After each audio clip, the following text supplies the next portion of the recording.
Ryan Reynolds here from Mint Mobile. With the price of just about everything going up during inflation, we thought we'd bring our prices down. So to help us, we brought in a reverse auctioneer, which is apparently a thing.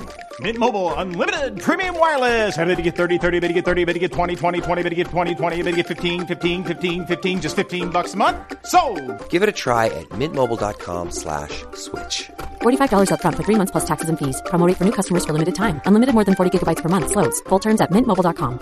I really want people to just know that their body is just this vessel. Maybe they're going to like the way it looks sometimes, maybe not, but they can still really live a kick-ass life, know that they're a badass, and know that they're just valuable and worthy to this world.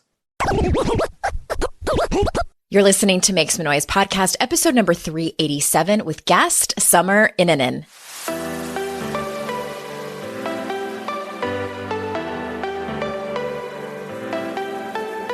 Welcome to Make Some Noise podcast, your guide for strategies, tools, and insight to empower yourself. I'm your host, Andrea Owen, global speaker, entrepreneur, life coach since 2007, and author of 3 books that have been translated into 18 languages and are available in 22 countries. Each week, I'll bring you a guest or a lesson that will help you maximize unshakable confidence, master resilience, and make some noise in your life. You ready? Let's go.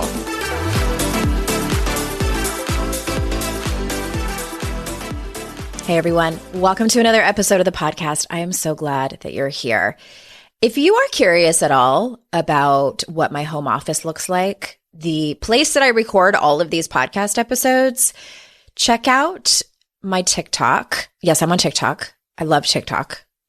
I've learned so much and been wildly entertained over there during the pandemic and forevermore. Also on Instagram, in my Instagram reels, I'm at Hey Andrea Owen on both of those platforms. And I did a short little video, I think it's like 30 seconds, of my office, which has recently been redone.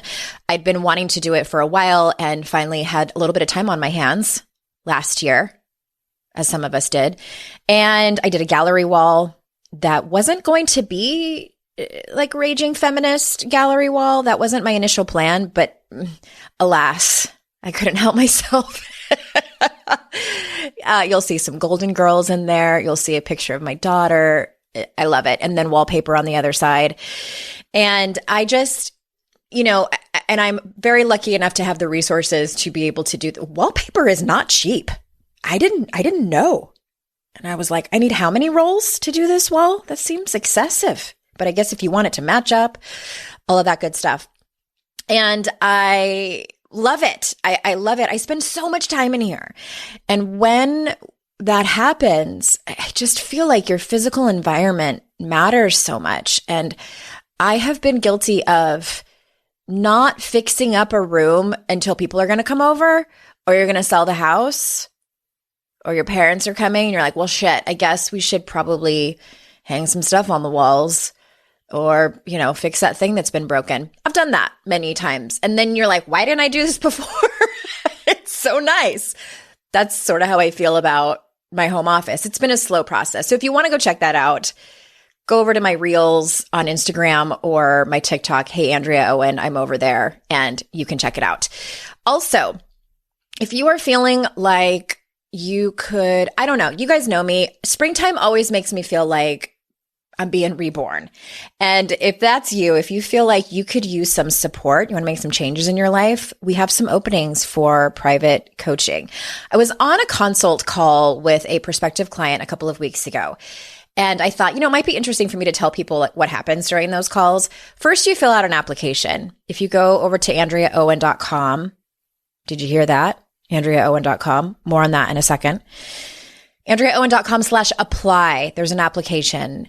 We get that application. We check it out. And it's not always a great fit. More often than not, yes, we are going to refer you to either get on the phone with me or one of my lead coaches, either Liz or Sabrina. And then we go from there and we set up a call. And so I'm talking to this woman and she had filled out her application. I had more questions based on some of the things that she wrote. I come from a place of curiosity. Tell me more about this. Say more about that. what do you mean by this? Tell me what this looks like in your life when you talk about this struggle. So the client tells me more, and then I tell you, this is how I do it personally, whether or not I think I can help you. Sometimes I can't. And it's clear that it's more of a therapy topic. And I will say, you know what? I think this would be enormously helpful for you to process all of this with a therapist. But I know pretty much from the first few minutes if it's something that is in my zone of genius and that I can help the client with. Here's the thing too, is that yes, there's going to be some aha moments when we are on the phone together or on Zoom together, but a lot of the work happens in between. I give assignments. We co-create these assignments together. You do them. And that's where the magic and the change happens. And I want you to be equipped with the tools to be able to do the work on your own in your life going forward. I don't want you to need me forever. If you need me forever, that means I'm not doing my job. Personally, that's how I view it.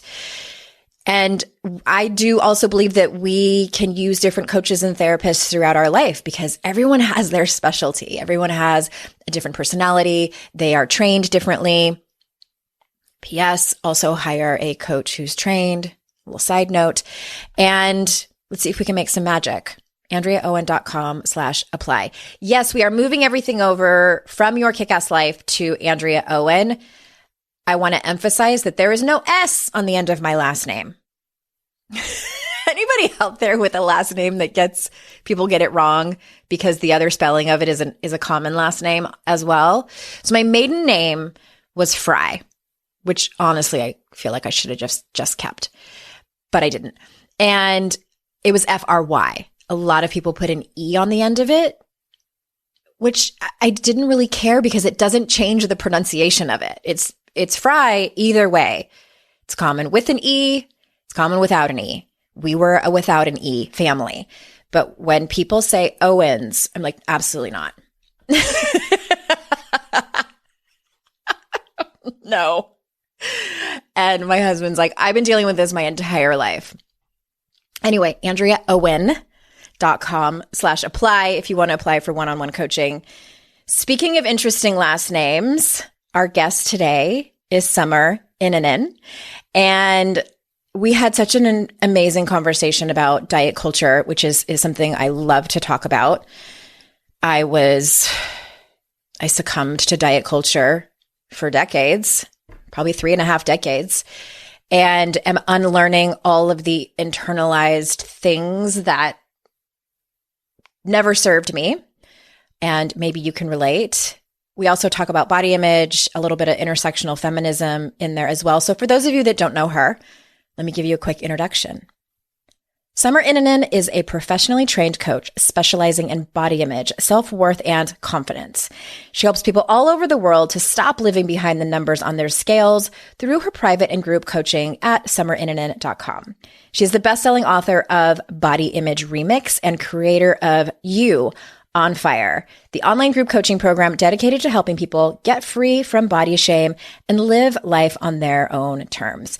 She is also the host of Eat the Rules, a podcast dedicated to anti-dieting, body image, and intersectional feminism. So without further ado, here is Summer.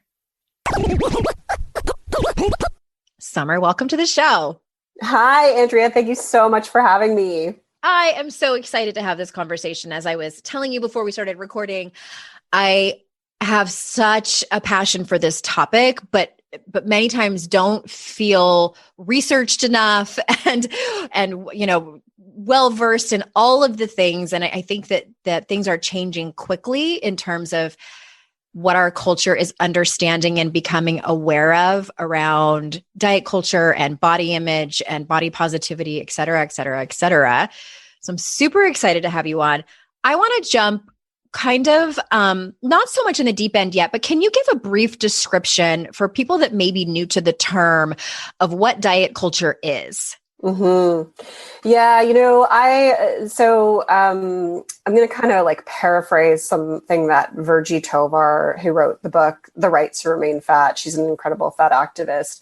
She sort of describes it as like the culture where, everyone talks about food in terms of good or bad, and they feel guilty if they eat something. And, that kind of just the way that we sort of look at food through this moral lens. And it's all really connected to this belief that being thinner is better and being bigger is bad. And so the entire culture sort of revolves around these fat phobic beliefs, which are also rooted in sexism and racism and everything else, all the different various layers of oppression that cause us to feel like there's something wrong with our body, and that in order to fix it, we need to always be in the pursuit of thinness and always be dieting. And that sort of transpires into our entire culture with the way that we interact and behave around food and exercise and everything else. So that's kind of like a very short summation of it. It sounds a little bit like Lindy West is someone that I follow. I've read her books, and she was on NPR. It's been a handful of years, and I feel like the title of it was something like "Coming Out as Fat" or something. And I'll put the link in the show notes. It was really good, and she's talking about this. And one of the things that struck me is she said that for so long she felt like she was only a good fat person if she was actively trying to lose weight. And she would, it made her friends more comfortable. And I might be misquoting her. It might not have been her friends, but it made other people more comfortable if she was telling them that she was on some kind of diet or doing something to not be fat anymore. And she was done with it. Yeah. That's the whole, like, it's called in fat activism spaces, it's called like the good fatty paradigm. And it's like, it's kind of acceptable to be fat as long as you're trying to be thinner. And I think that permeates into our existence, regardless of our body size. Obviously, like if you're in a larger body, it's much more significant, but we're all sort of born into this world, particularly as women, or people who identify as female, it's your purpose in life to be smaller. It's like, if you're not trying to lose weight, well, what's wrong with you? Like, of course, everybody wants to lose weight.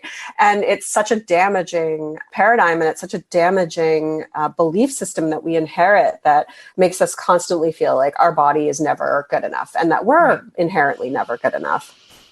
And that our value is most definitely at the top of the list of things that make women valuable is the size and shape of our body and our appearance as well. And I know that men struggle with this too, but I do think that women have a unique way of struggling about it. What do you think? Oh, yes, 100%. I think it's because so much of this is rooted in sexism and in the belief that, our worthiness is in our desirability.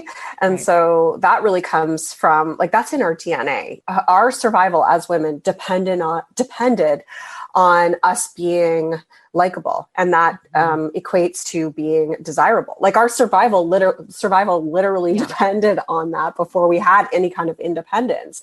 And so that's kind of wired into our DNA. And so for us, it's a lot more significant because it comes down to like our survival, and our lovability and my desirability and my success and everything about that is, I think that, men definitely struggle with body image, but for women, it's just like, it's like a near universal condition. It's at the forefront, of our lives. Yeah. And it's really interesting. This is another topic for another time, but I've been reading more about internalized patriarchy and misogyny. And it's fascinating. And it definitely is one of those things you can't unsee it once you see it. So I'm just telling everybody listening, you might want to do a quick Google search and your life's going to change for the better. Yeah. But there's first a little bit of whiplash around how we have participated in this so much. Absolutely. But I think it's such a helpful framework for then understanding, why we compare ourselves to others, or why we judge other women and things like that. Like, that's all really rooted in internalized misogyny and internalized sexism. And I think it's almost like a more helpful framework, because instead of seeing it as like this internal defect, we can look and see, okay, it's actually like the way that I've been conditioned, that some of these behaviors and beliefs that I have are because of this conditioning, versus like I'm defective and there's something wrong with me, which is something that I always try to really instill in people. And it's that, like, none of these thoughts or beliefs are your fault. Exactly. No self-blame, or, if there is any, try to lean on some self-compassion. But also, I think for me, it really put under the microscope the stereotypes that we as women face around being backstabbing and catty and gossiping and those types of things, and where they originated from. I even looked at the science around it. Super fascinating. Anyway, I don't want to get too far off track, but I want to ask you, because you talk about how the way to feel better in your body isn't necessarily about liking the way you look, and how trying to do that can make it harder to accept ourselves. So can you talk about that for a minute? Yeah, I think that, when you sort of look at like mainstream body positivity or body image advice, you sort of get this understanding that like, okay, we should just all like love our bodies and embrace our cellulite and all this stuff. And I sort of find that messaging, that messaging is That's obviously a huge ask. It's a lot. It's better than the diet culture or fat phobic messaging, but I still find it kind of problematic because it's keeping the focus on our body. It's keeping the focus on finding ourselves attractive. And, like I said, when we've been told that our worthiness is dependent on being attractive, then we're still kind of upholding that belief system. What I want for people is to know that they are good enough regardless of how they look. I want them to be able to look in the mirror and maybe like what they see or not, and still know that they're inherently good enough and be able to go on with their day and know that they are of value to this world. And that's like a very, very liberating place to be. And the other issue I take with sort of this, like, trying to like the way you look is that, it's, for one, it's also kind of unrealistic, especially when we know like we're all going to age out of beauty standards. Right. So if we're constantly sort of measuring ourselves through the perception of beauty standards, even if those beauty standards evolve and change and start showing people in larger bodies, we're still kind of hinging it on like whatever that beauty standard is in that moment. And it creates this kind of like unrealistic expectation that we're then hinging our self-worth on something that's still very external.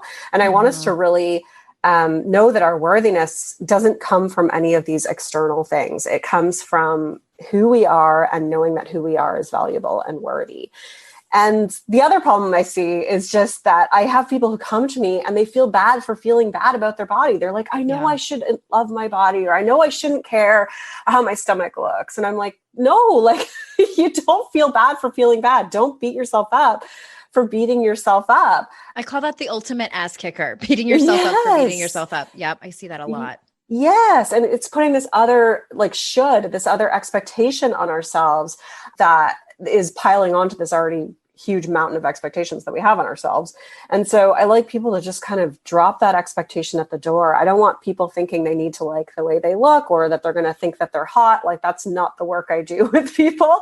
I really want people to just know that their body is just this vessel. Maybe they're going to like the way it looks sometimes, maybe not, but they can still really live a kick-ass life, know that they're a badass, and know that they're just valuable and worthy to this world. I'm kind of a little speechless over here because I'm thinking about, and I'm just going to be really candid for a second.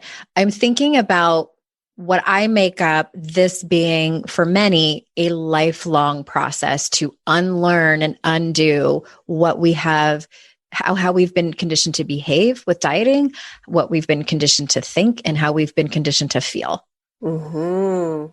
Absolutely. I feel like you are never going to go out of business. Like,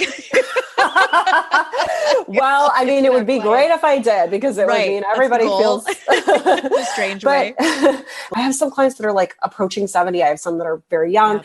And like the thing that I've noticed is that it doesn't matter how long you've been in it. Like you can still unlearn it. Yes, and I think that's but it is a practice. Like I also like to tell people that acceptance is not a destination. It's not this place where you wake up one day and you're just like, I accept my body. Everything's fine. Like, that's it. I'm done.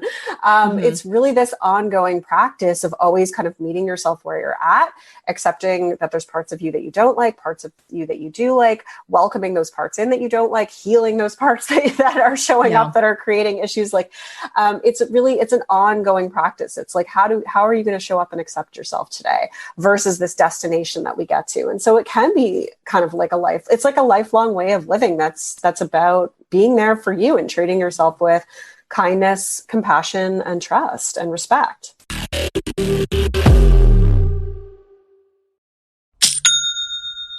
Shopify's already taken the cash register online, helping millions sell billions around the world. But did you know that Shopify can do the same thing at your retail store? Give your point of sale system a serious upgrade with Shopify.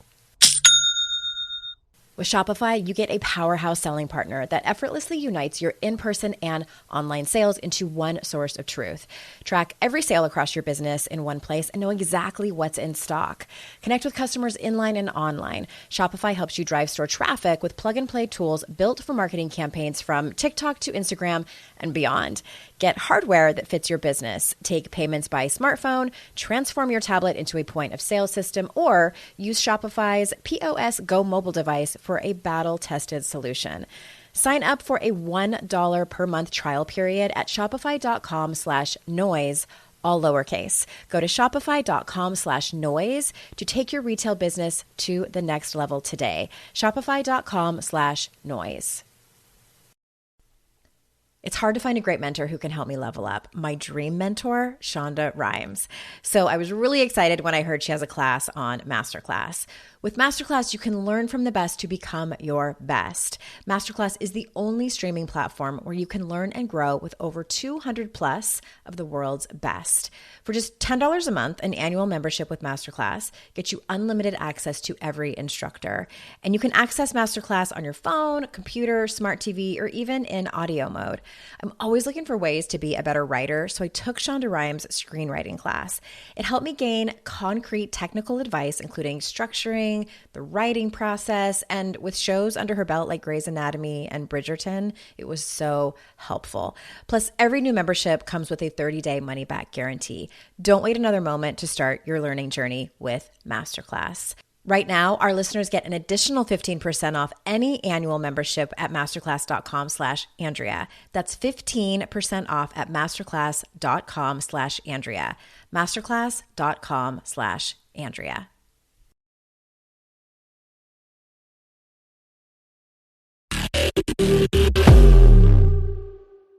I am super glad that people are even talking about this nowadays. And we definitely see some arguing going on the internet about, there's the camp of people who think it is their job to judge someone's health based on the size of their body.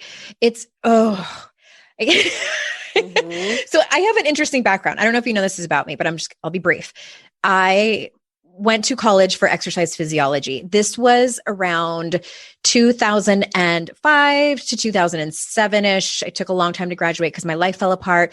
At any rate, that was during the quote unquote obesity epidemic when it was all over the news. And what was interesting when I look back on this is that we looked at research in a handful of my classes that body size does not equate health. And they were looking at like a subject of people who would be classified as even obese, but their stats were healthier than other people. And I remember one of my professors talking about this, and he was so matter of fact about it.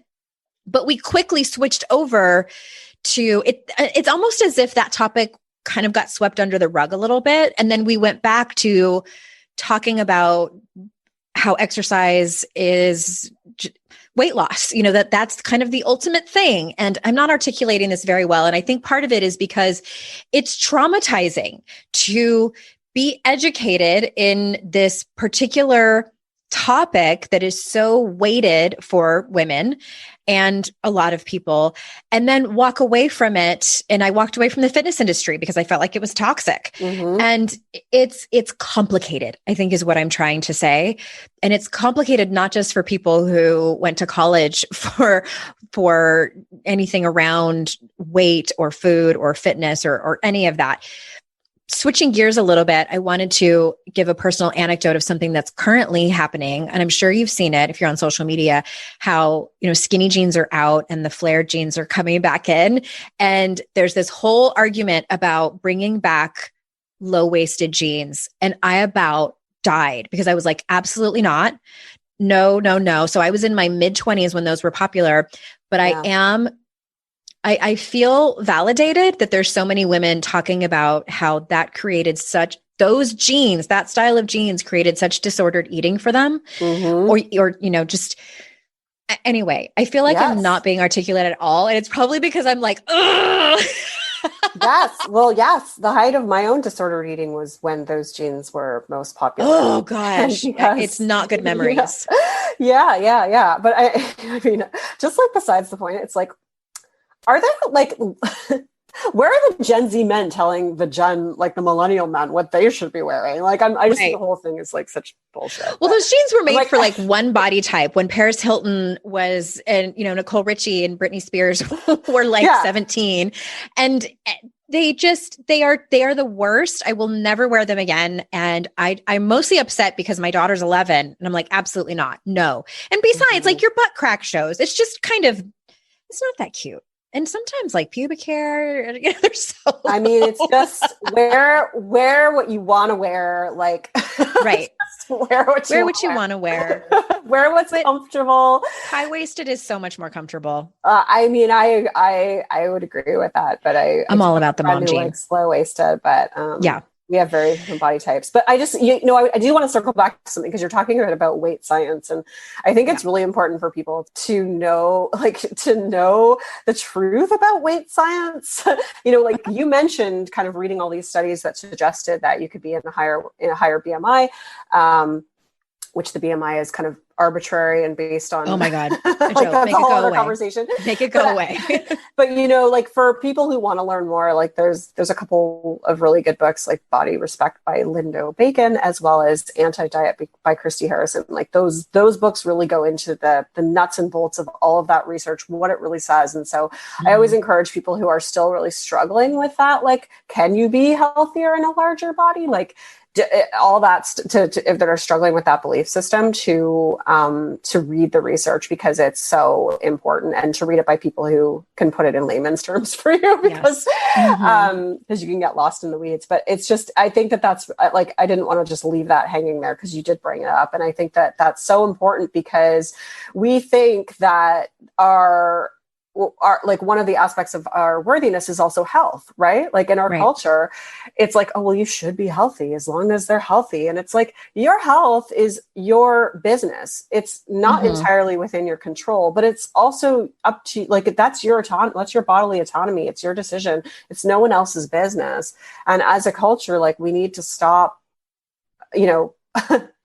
commenting on people's bodies, commenting on their health, and know that like someone else's health is entirely, it's their business. It's not up to us unless they've invited us into the doctor's office with them to give our opinion.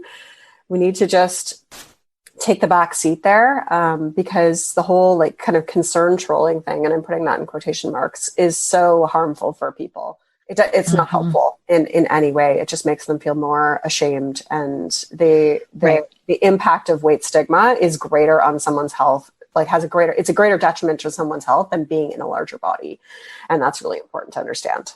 Yes to all of that. And I want to ask you, because this is also something that we hear a lot in our society, is people assume that if you accept your body and maybe it is a larger size, or perhaps a woman has gained weight as she's gotten older, or gained weight if she's had a child or children, that she's essentially giving up and not taking care of herself. She's let herself go. What is your response to that?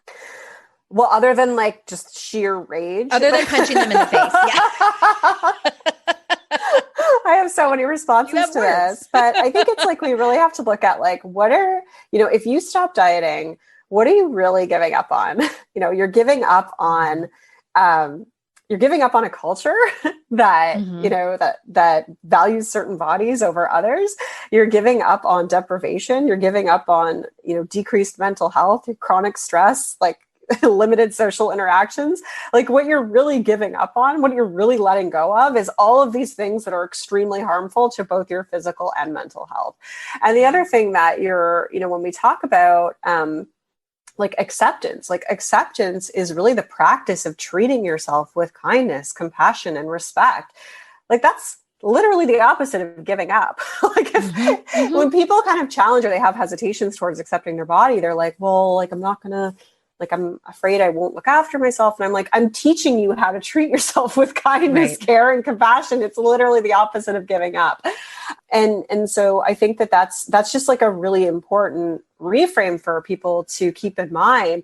Diet culture has taught us that if we're not dieting, we're giving up. But who profits off of us believing that? The diet companies, because we keep coming back for more if we think that, if we believe that.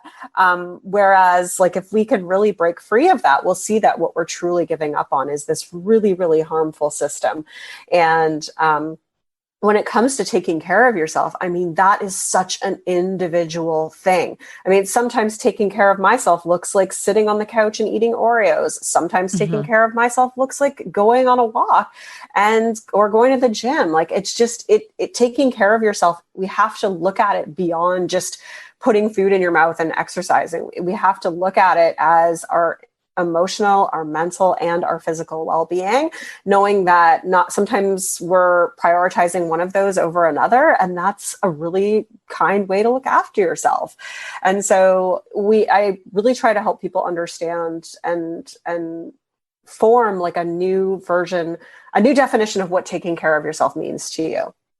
And it's really about like honoring your body's needs, tuning into what feels best for you, what's going to be the most nourishing for you, and it's almost like the way that you look after like a child, we're able to kind of figure out what their needs are and take care of them.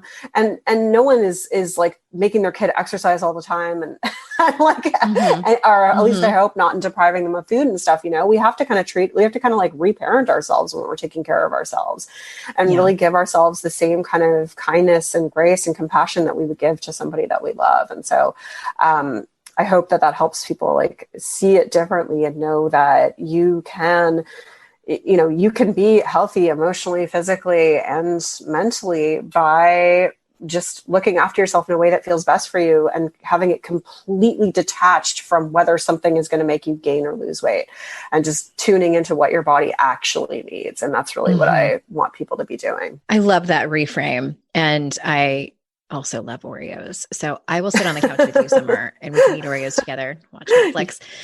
You were talking about stopping dieting, and I've had many conversations with various female friends on here. I've had podcast episodes. I have a series called Conversations About Shit That Matters with Unqualified People, where we've talked about this topic in our own journey, into our 40s. And one of the things that I stopped doing, so this was a few years ago. So it was around the time that my father passed away in 2016. I decided to stop exercising and I don't recommend this. I'm not saying everybody has a personal choice, because of someone who had been immersed in that industry. And also because I had to look in the mirror and admit to myself that I had never exercised and the top priority, the top reason that I was doing it was to take care of my body and move my body and do it for my mental health and well-being. It was solely to keep my body a certain shape and size. That was the main reason that I was exercising. And I wasn't even necessarily punishing myself with exercise like I had done in my 20s. I had definitely gone down that route and was participating in some very dangerous behaviors around eating and exercising, or I should say lack of eating. However, I was 41 and I was just done, Summer. I just was, and I knew it wasn't permanent, but I just knew I had to go through some stuff emotionally. and I gained weight and also went to the doctor, and she told me my cholesterol was high. And I was like, damn, okay. So they're not lying when they say diet and exercise matters. Well, stress is really connected to cholesterol too, though. And if your father and it passed wasn't away, like it wasn't hugely, like dangerous. But anyway, I after 2 years, I started exercising again, and I can say that I have seen a massive difference in my own. I have chronic anxiety, in my own mental health. So I do it now because honestly, I really love it. I love the kind of exercise that I do. I wouldn't do it if I hated it. And it makes me feel better. But I am 2 pant sizes bigger than I was 10 years ago. And I'm like, I just am so happy that I can afford to buy bigger pants and bigger underwear. Like that's really, and it's taken me a long time to get to that place where I'm just like, okay, I'm 45 and I'm bigger than I was and my body's happy. I genuinely feel like my body is happy. Yeah. I mean, I think it's like, that's an awesome place to be. And it's important. It feels revolutionary. Like I'm not gonna lie, it feels revolutionary. Someone, in her 20s who had disordered eating and it was an eating disorder. Like it very well could have killed me had it kept going. And it's very scary. And that was my way of quitting dieting because I felt like it was a form of dieting, exercising to keep my body a certain size. It is. And it's totally different now. I'm not saying I don't have moments where, I see someone who my age who's super fit, and I'm like, oh, maybe I could be like that. But then I'm like, no, I don't want to put in all the effort it takes to be like that.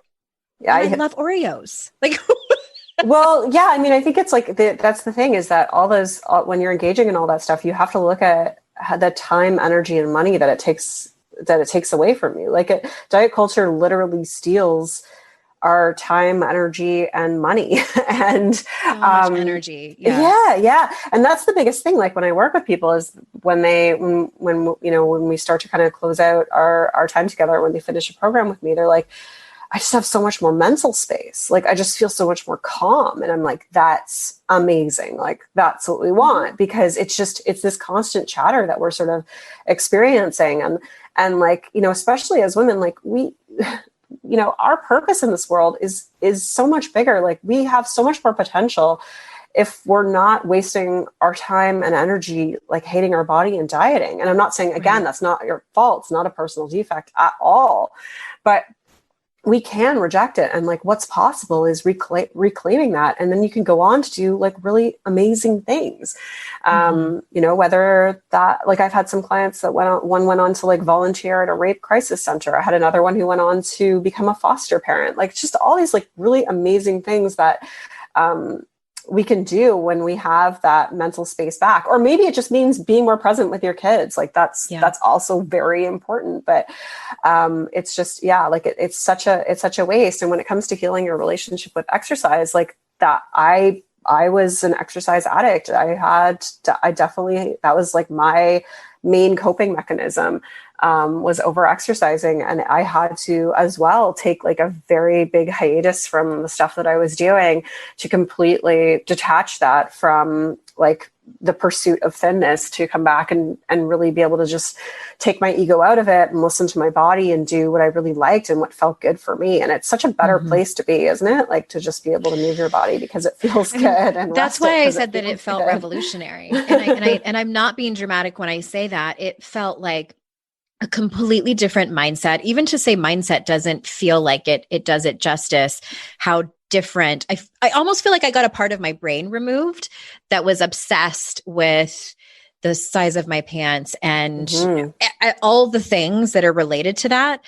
And it is so freeing. Again, I'm not saying that it's perfect. I still have moments where I'm like, whoa, get a little squirrely, but for the most part, it is totally different. And I definitely, it's my own personal experience. And that's why I like having people like you on who know the science.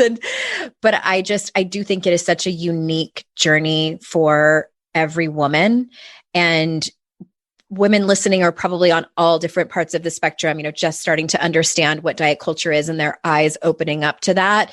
To women have worked on it a lot, all of it. And I just want to say that wherever you are is exactly where you need to be. And I want to ask you too, directly related to what you were just talking about, is that you say that dieting and picking apart and fixating on your body are what you call tools of avoidance. So is that what you mean by what you were just talking about regarding like the mental space, or is it something else? It's kind of sort of. Well, a little bit. We can tie them together. So yeah. Tell us. Yeah. So I think that, so a couple things. Dieting and fixating on our body are really coping mechanisms. Like they're ways that we deal with other emotions and traumas in our life. And because they're easier to fixate on. It becomes something that we can problem solve. It feels like something that we can control versus a lot of the other stuff that we're experiencing that we can't control. And that feels really anxiety inducing. A lot of people don't like to feel their feelings, and fixating on your body is a really good way to avoid feeling your feelings and getting to the kind of the deeper stuff that's really going on underneath. And to give you just a bit of an example, like you mentioned your dad passing away. My dad passed away a year and a half ago. Yeah, a year and a half ago. I really hadn't had a lot of moments of body shame leading up to that. But when he passed away, like I remember just about a month afterwards, I was like really starting to like fixate on my body again and all of that stuff. And I was able to just take a step back and be like, okay, like what's actually going on here, Summer? And I was like, okay, well, I've got this, like my world had just exploded. Like it was sudden, it was traumatic. Like it was just this whole thing that happened when he passed away. And it was, and so my go-to coping mechanism has always been to fixate on my body. It's a way to kind of like soothe and avoid feelings. And so I was able to like take a step back and be like, okay, no, it's not about my body in this situation. It's really about this overwhelming grief and everything else that I'm experiencing at this time.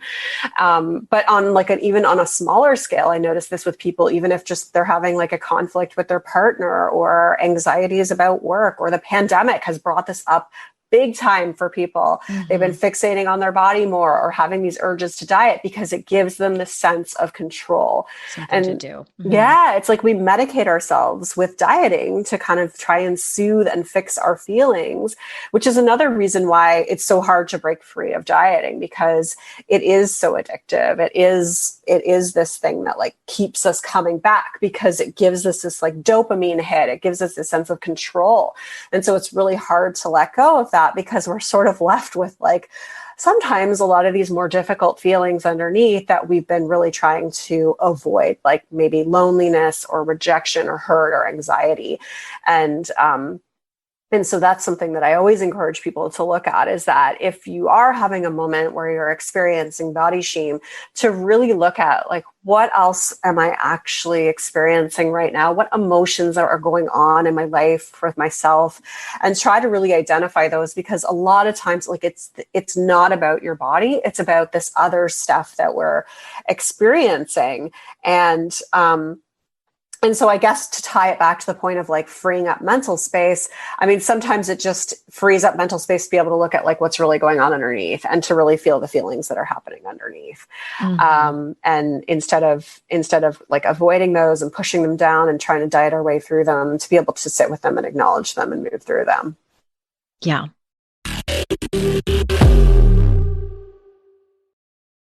I have definitely been in that place where my paycheck ran out before the next one got here. Life doesn't happen bi-weekly, so why should payday? The money you earn can be in your hands today with Earnin.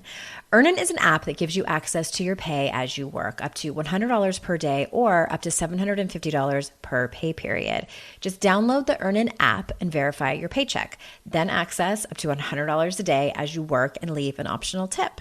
Any money you access plus tips are automatically repaid from your next paycheck. You can use Earnin to pay for a girls' night out, a last-minute gift for a loved one, or even summer camp for the kids. Make Earnin a part of your financial routine and join Earnin's over 3.5 million customers who say things like, when I think about Earnin, I think about financial stability, security. It gives me a lot of peace of mind. Download Earnin today, spelled EARNIN. N-I-N, in the Google Play or Apple App Store. When you download the Earnin app, type in Noise under podcast when you sign up. It really, really helps the show.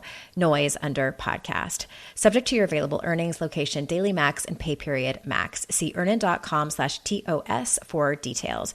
Earnin is a financial technology company, not a bank. Bank products are issued by Evolve Bank and Trust, member FDIC. You know when you're listening to a song on the radio and you get the profound feeling that the song playing was written about you? Now imagine having the power to gift that same incredible feeling to someone you love with an original song from Songfinch that actually is written just for them. Songfinch lets you create an original radio quality song inspired by your own life and the people you love. It's completely unique, personal, and lasts forever. Whether your song is for Father's Day, an upcoming graduation, wedding, or anniversary, or even just a gift to show your loved one how much you care, start your song now to lock in one of Songfinch's top artists. I gifted Songfinch to myself, a song about my late father, and I'm so excited to play you a clip. Flipping through the slides of learning how to live and how to love, and coming undone a father daughters without, so she writes it down. One of my clients heard about Songfinch from this podcast, and so she had a song created for her son who was graduating, and she told me that they both cried when she played it for him and that it exceeded her expectations. For a limited time, Songfinch is letting our listeners upload their song to Spotify for free, so you and the lucky person you gift it to can listen to it anywhere, anytime. Go to songfinch.com/noise and start your song. After you purchase, you'll be prompted to add Spotify streaming for your original song for free, a $50 value.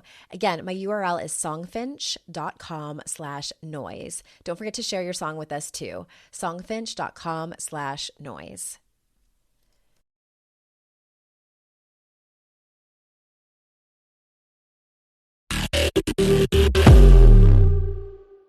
Yes. And it's interesting when I wrote How to Stop Feeling Like Shit, there are 14 unhealthy coping mechanisms is what those are. And I knew that dieting was one of them, but I couldn't write about it because I'm not an expert in that. But I'm glad that you brought that up because yes, it is. And it's directly tied to perfectionism and overachieving and control, like all of those that I wrote about. So yeah, thank you for pointing to that about it being a coping mechanism that we're used to doing it since we were very young.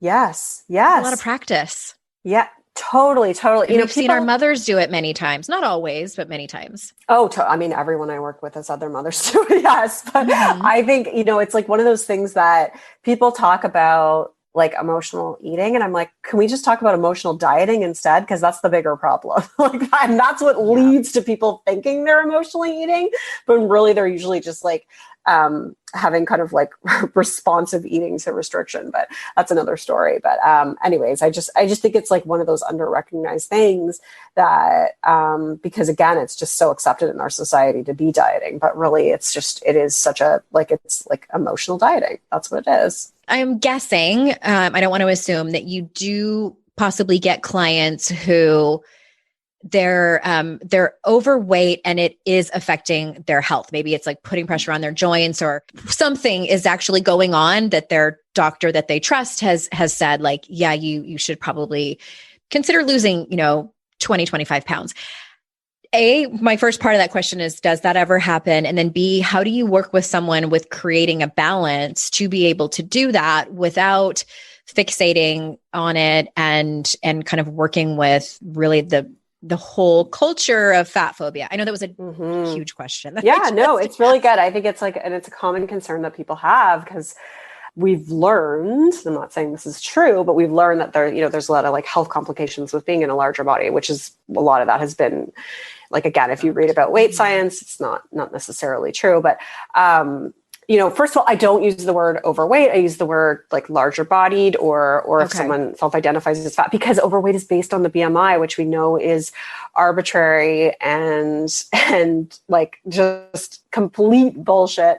Well, and you make a great point. I want to pause there and apologize if I've offended anyone listening, because that points to that there is a normal, also AKA good weight. Yes. And any weight that is outside of that, we usually don't talk about, underweight as being bad.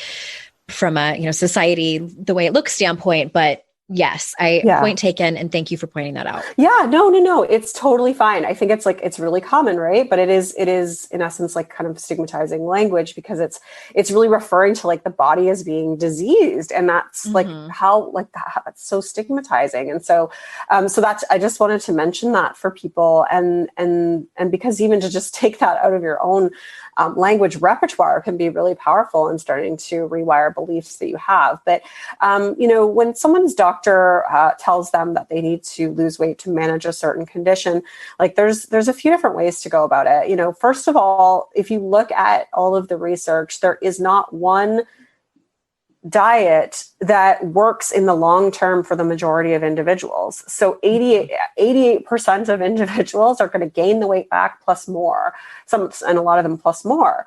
And so, until there is a proven form of losing weight, like what we're really recommending to people actually becomes more harmful.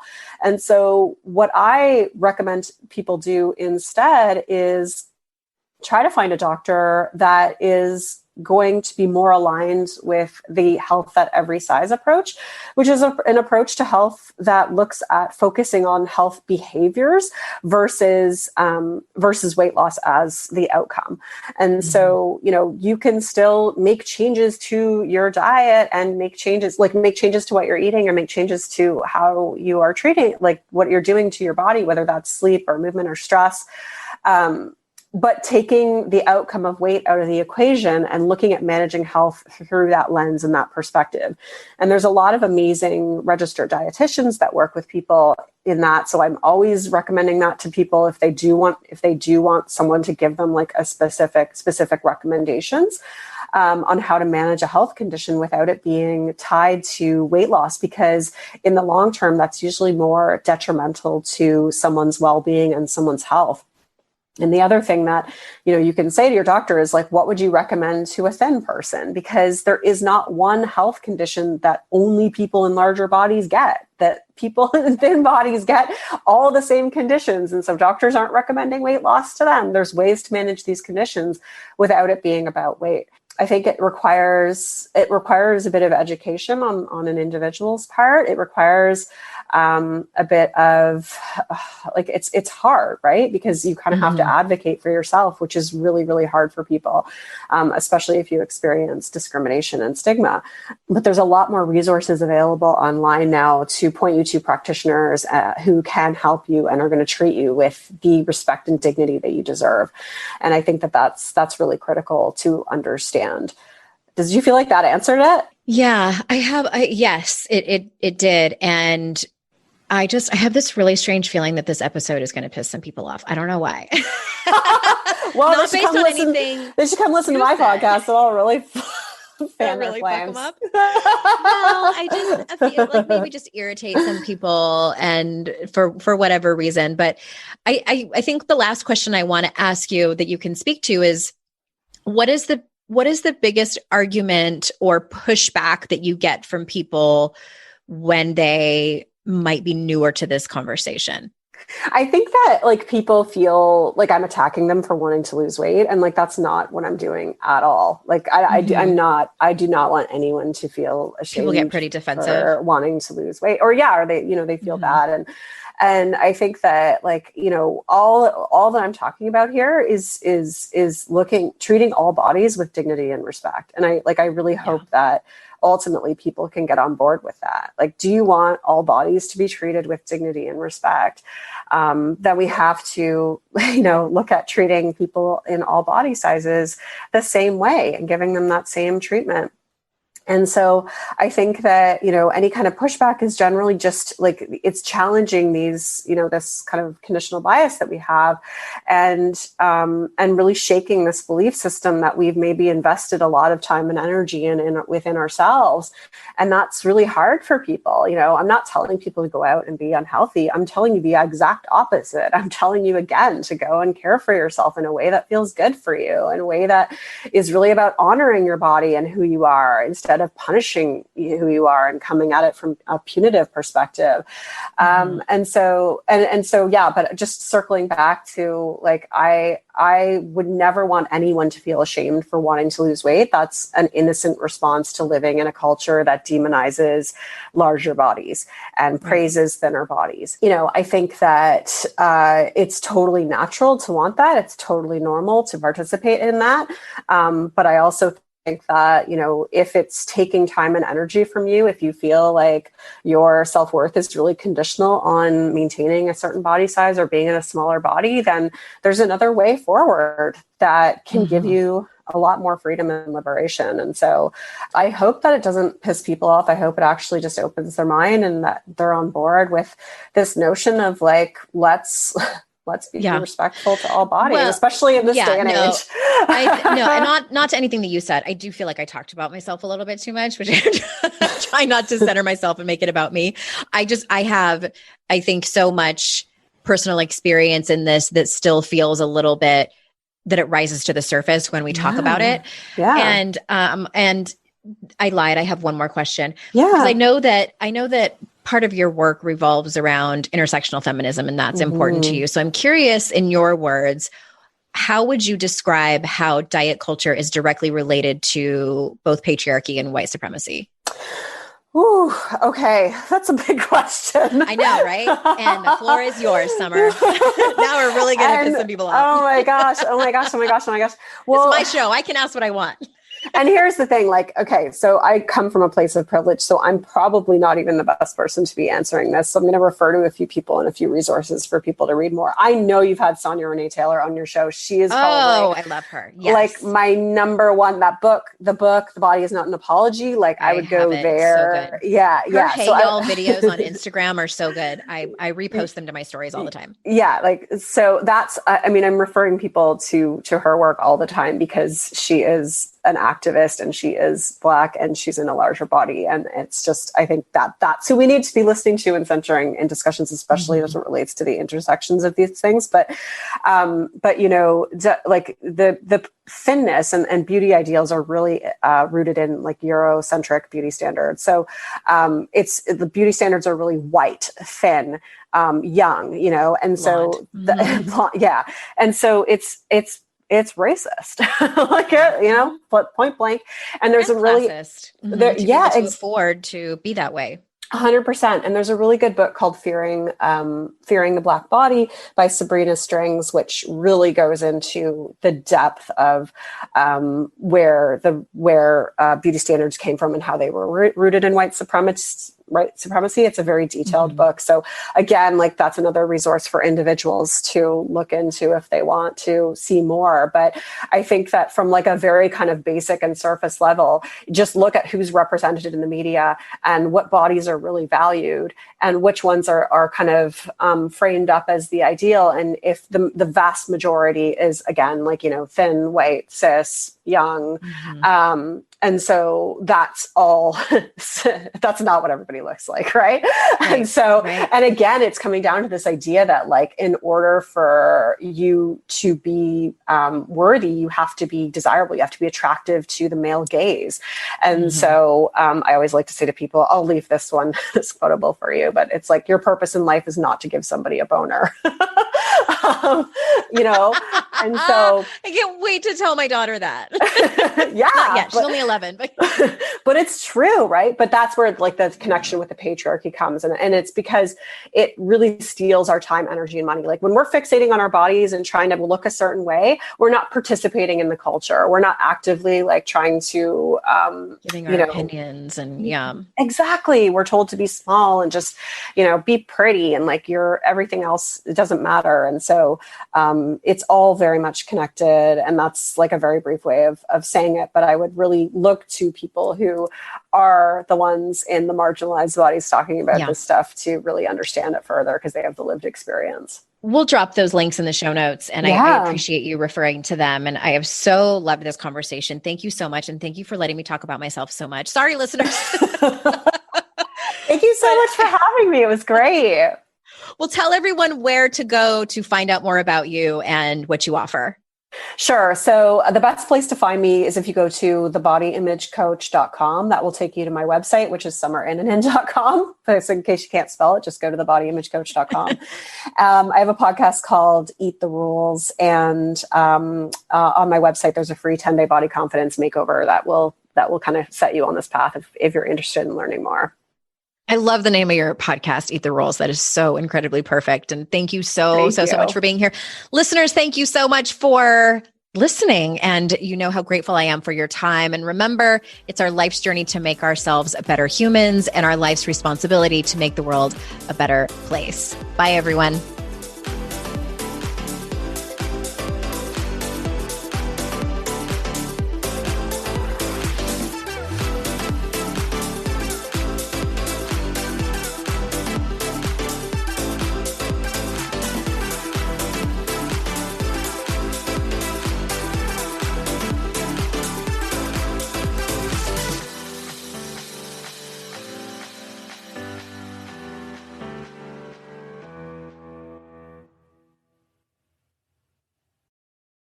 I'd like to introduce you to the Minimalist Moms podcast.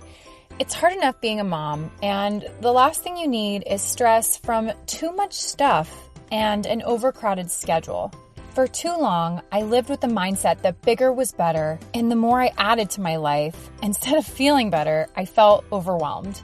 It was time for a radical new mindset. Less is more. I'm not into extremes. I didn't throw everything away. My brand of minimalism is more about adding than subtracting. Get rid of the excess to make room for what you love. In other words, it's about living life with purpose. I hope you'll listen in, and my guest and myself can inspire you to think more and do with less. The Minimalist Moms podcast, available wherever you listen to podcasts.